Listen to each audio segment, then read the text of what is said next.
Hi guys, this is George back here with another vlog, and today I am back here at Thorpe Park for a summer vlog. Not that it really looks or feels like summer, it's not the weather for it today. However, there is a lot of stuff going on today, so I'm going to go around the park and share what we know so far about Fright Nights 2024. We've started to have some announcements for that over the last couple of days. I'm also going to get back on Hyperia. Of course, you saw my initial reactions on the opening day after 3 rides. However, since opening day, I've had a lot more rides on Hyperia. I'm on nearly 20 rides on Hyperia now, so I've got a much better feel for the ride. So I'm going to share some updated thoughts about that, where my favourite seat on the ride is, and information like that.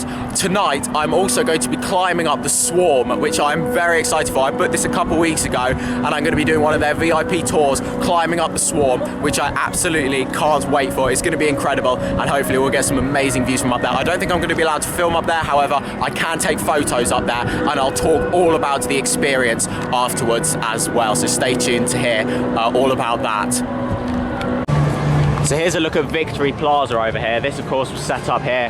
They had the Euros playing on here, all these deck chairs set out. It was really good just sitting in a deck chair, watching the Euros with the sun out. It was absolutely fantastic. And yeah, you've got a football game over there. I believe this is here till the 11th of August. They're showing different events on this big screen, and they play other videos as well, like the Hyperia marketing and also the Thorpe Park rebrand videos they've played up there.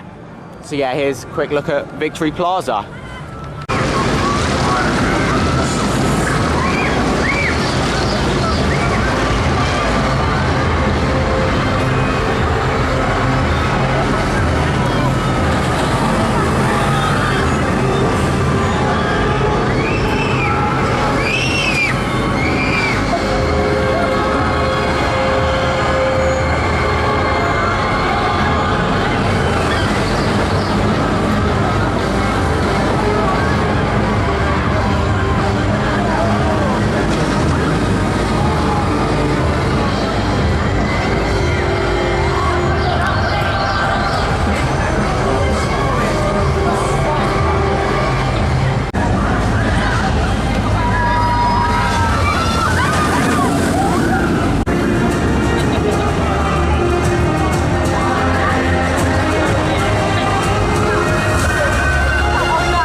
Ride on Hyperia just before the rain started coming down. I was on the back row, as I seem to so often be for my rides. Probably about half of my rides have been in the back row, and I'm definitely not complaining about that. I just get assigned it. Very lucky with the back row.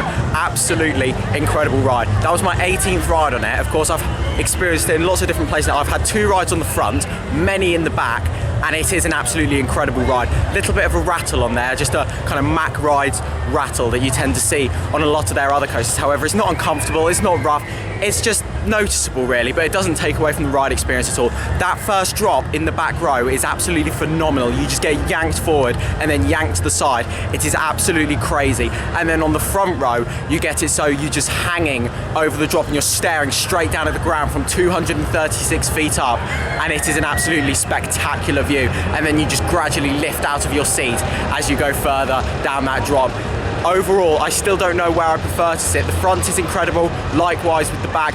No matter where you ride it, it is absolutely incredible. I need more rides towards the front before I can kind of get a definite opinion of where the best place to sit is. However, yeah, lots of rides in the back. It is a phenomenal roller coaster. It could be my favourite roller coaster manufactured by Mack Rides. I might prefer it to Hypercoaster and also the Ride to Happiness. It is absolutely incredible, and it is amazing to think that we finally have a world-class coaster here in the UK. So the reason why I'm standing over here is because we have had some Fright Nights announcements recently. So the park have confirmed that there are going to be 4 scare mazes at this year's event. Of course, last year Black Mirror Labyrinth closed, which used to be, this was the entrance to it. So the 4 mazes that are coming, we've got a new maze which looks like it might be here. Maybe we could be seeing the new maze going in here. Also trailers, Stitches and also survival games are going to be returning this year. But could this be where the brand new maze is? It's great to see we finally got a 4th maze coming in. The mazes get very busy here at Fright Nights, so hopefully with there being a 4th maze now, we are going to see the crowd spread out a bit more, and the fact that we're seeing a brand new maze as well, very promising to see. It's so good that Thorpe Park are constantly looking at the Fright Nights lineup and constantly changing bits and bringing new stuff in. Of course, Stitches was new for last year, Survival Games was new for 2022, Trailers was new in 2021, so yeah, we've got those 3 mazes coming back and a brand new one as well, which is very, very exciting. So as is absolutely throwing it down now, I'm going to go for a ride on Ghost Train. Of course, the new kind of attraction that's opened here in 2023, walkthrough experience. I do really like this. It gets quite a lot of stick, however, I really like this experience. Of course, a lot of people, I assume, were going in expecting it to be a ride. Of course, it's not really a ride, it is more of a walkthrough experience, but I think it's really good fun. I really like it, and let's see how it's running today. So I've just had a run through on Ghost Train and that was brilliant. The actors in there today were absolutely fantastic. The actors in there are always fantastic, but today they were really giving it 110%, really terrifying people. There was someone in there that was really scared and the actors just kept picking on her, which was hilarious. They were absolutely terrifying people. They were fantastic. There were more actors in some of the rooms as well. There were a few of them actually in the train. Then there were a couple in the first scene as well, but wow, they were absolutely amazing today. Absolutely terrifying people, kind of adding bits onto the story. There was a bit in there as well where I think we might have kind of temporarily broke down. We were just sat there for like a couple of minutes and it seemed like they kind of didn't really know what to do and they were trying to add bits on like on the spot just to try and make it seem like we hadn't broken down. I don't know if that was the case or if that is just a new section. However, I've never seen it in there before. So yeah, that was definitely very interesting. I'll have to go around a few more times at some point and see if that is just a new part of the story or if that is just in case that the ride does go down and they need to add, it was just different sound effects and different lighting effects that you don't normally see in there. Here's a look at trailers then. Of course, as I said earlier, this maze is going to be returning for Fright Nights this year. This is always just set up permanently. So of course it's in the old I'm a Celebrity building. There's been loads of different attractions in this building in the past, but for the last few years, Trailers has been permanently set up in here. So whenever it's not being used, the maze is still set up and they just don't use it at any other time of the year apart from Fright Nights. So yeah, they're able to just leave this one set up. So not loads of work will have to happen with this before it's ready to operate at Fright Nights. So I'm going for a ride on Nemesis Inferno now. I can't even remember the last time I went on this. I haven't been on it for ages. It might have even been Hyperia's opening day that I last went on this ride, which is crazy because normally I'm here at Thorpe Park like every week at this point. However, a lot of my visits since Hyperia opened have been just lapping Hyperia. I'll just come here and lap Hyperia all day. So yeah, I've not been going on the other rides as much as I used to. So today is a good day to kind of get back on the other rides. The queues aren't too big. It's actually quite surprising because it's been really busy over the last couple of weeks. Nemesis Inferno is currently advertised 20 minutes. So let's go for a ride.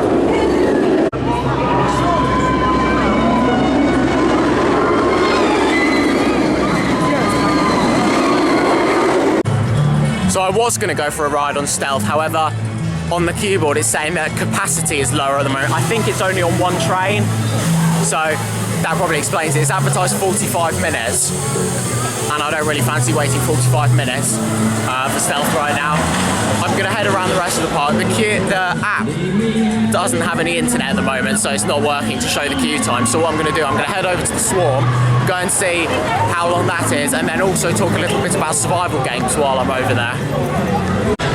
So I had my ride on Nemesis Inferno. I was towards the middle of the train, and that was pretty good actually. It has started to get a bit rougher towards the back. You can feel a bit of a rattle, and towards the back row, it does cause a bit of a headache for me. I've had a few back row rides on there this season, and yeah, it is definitely getting rougher. Towards the front, it's a lot better. So I was on the middle of the train, and I only really felt the rattle on the final couple of turns. On all the inversions, it was fine. So yeah, definitely get towards the front of the train for a smoother ride experience. It's very intense no matter where you sit. Middle of the train, really, really intense. It's definitely got more intense as it's got older. However, obviously, it has also got rougher as well, as coasters naturally tend to do. So yeah, hopefully we'll see a bit of a refurbishment go on for Nemesis Inferno at some point. I nearly said Nemesis and then meaning on Towers. Hopefully we'll see something like what actually did happen to Nemesis Tolton Towers and see some retracking work going on there, because that coaster's not loads older. It's 9 years older than Nemesis Tolton Towers. So maybe in the next few years we might see some retracking going on there, similar to how Nemesis was, and it got turned into kind of Nemesis Reborn with all the new track and theming. Hopefully we'll see that go on with Nemesis Inferno, because it is starting to need it.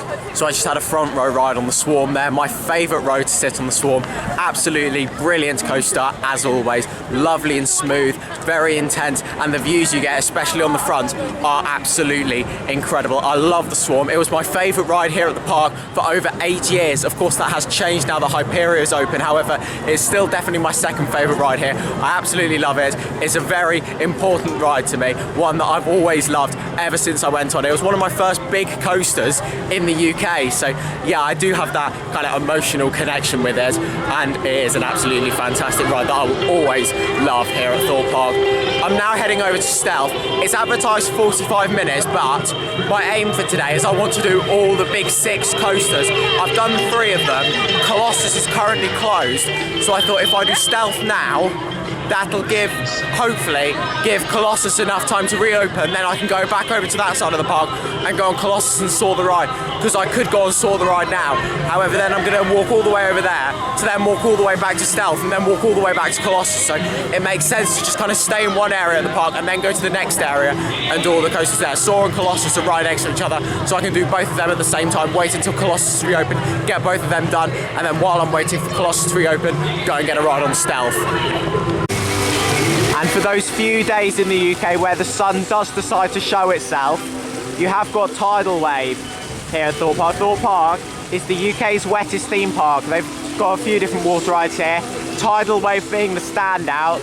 You get absolutely soaked on this thing. Yeah, I believe the next few days are going to be very hot and sunny, so that's going to be the time to get your rides on Tidal Wave. I'll probably come here and do a day just lapping Tidal Wave when it gets really hot. There it goes. I'm not going to be riding it today, however I definitely plan on coming here over the next few days when it's supposed to be about like 28 degrees, and I'll just keep lapping this thing all day. Right, let's head over to Stealth.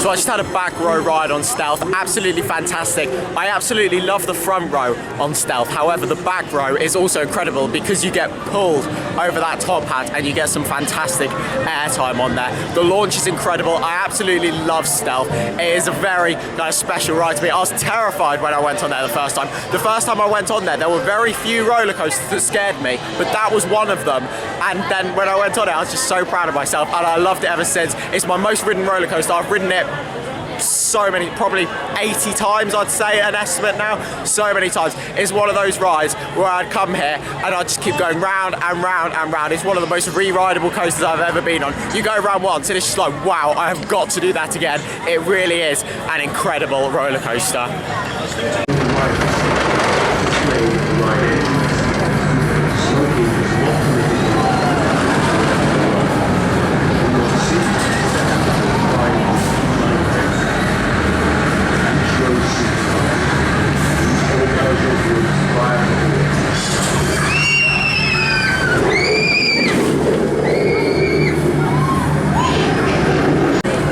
So in the past 15 minutes or so, I literally went on Colossus, pretty much walked straight onto that, and then I walked straight onto Saw the Ride. So I've now done all 6 of the big coasters here at Thorpe Park today, which I'm really happy about.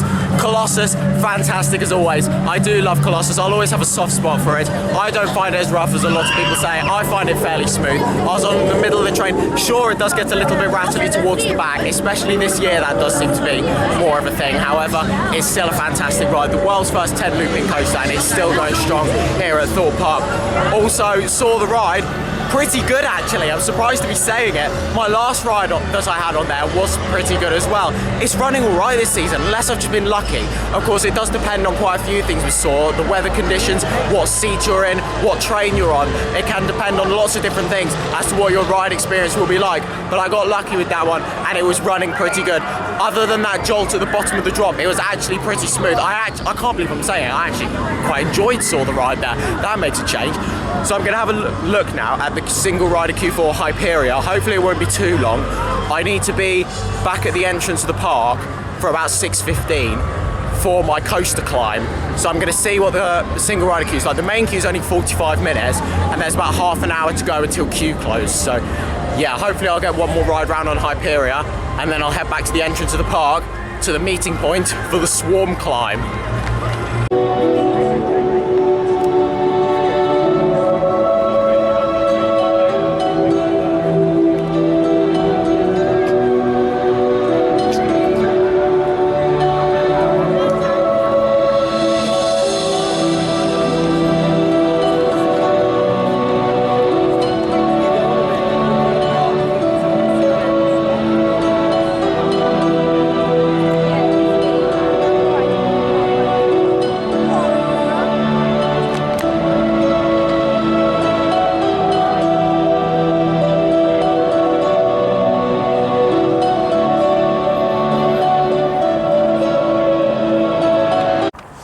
So there we go, I've just done the Swarm coaster climb here at Thorpe Park. Absolutely incredible experience. So we started off by going into the Lakeview marquee where we got our harnesses and we had to fill in this waiver talking about basically just sign here that you understand all the rules and that you're in good enough physical condition to do that. And then we went into the op booth. Well, we weren't allowed to take any photos in there, but we went in there and they talked about how the ride works, the operators dispatching it and how all that works and the security and safety around the ride. We then locked in, which so we put a padlock on the op panel, so that shows that there's people in the ride area and that not to dispatch the train. Then we went up there. The VIP tour hosts on there were absolutely fantastic. There were 3 of them, all really informative, taking us up there. We had a great chat with them. It was really nice. You're in small groups. There were 6 of us going up there, 3 per side, and you kind of get your conversations going, and the staff are really happy. And to be fair, like they've been working all day here, and then taking us up there. That's an extra job for them to do, and that didn't affect the kind of customer service. They were really good, really informative, happy to answer questions, really, really good. The views from up there were absolutely incredible. I'll put some photos in that I was able to take. Unfortunately, they're not the best quality because you have to keep them in this kind of clear pouch that wasn't the kind of can get fingerprints on it and stuff, so it's not the clearest view, and also it was a bit grey when we went up there. It did start to rain a little bit. Luckily, it wasn't too bad, only a little bit, but Yeah, it was really good. It wasn't rushed as well. We were up there for about 20 minutes, answering questions, just taking in the views, taking photos. Really, really enjoyable experience. It was absolutely fantastic. And then, of course, we came back down and got our certificates and pin badge as well, which was really nice. Overall, fantastic experience. Definitely recommend doing it. Of course, I'm a pass holder, so you get a 20% discount for that. So it's £56 for pass holders, 70 quid if you're doing it just as a standard paying guest. But it was a fantastic experience. Definitely recommend it. And that is now the end of this vlog here. Thank you very much for watching. Make sure to follow me on Instagram at George Kelly and follow me on Twitter at George Kelly. Thank you very much for watching. Stay safe, everyone, and I'll see you all later. Bye.